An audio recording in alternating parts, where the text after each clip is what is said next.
আমি এখন দেখাইবো ইমুতে ফোন দিলে যদি ফোন যায় তাহলে কি করবেন। তাই আমি আবার ইমুতে গেলাম। ইমুতে যাওয়ার পরে এখানে প্লাস আইকনে ক্লিক করবেন।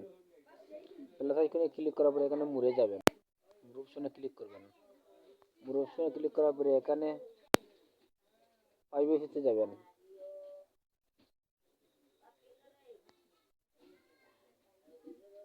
প্রাইভেসিতে যাওয়ার পরে এখানে কল লেখা আছে, কলে ক্লিক করবেন।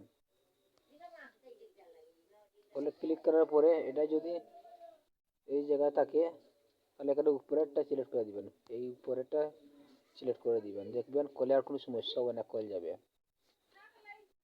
তাই এই পর্যন্ত আমার ভিডিও ভালো লাগলে আমার চ্যানেলটির সাথে থাকুন। সবাইকে ধন্যবাদ।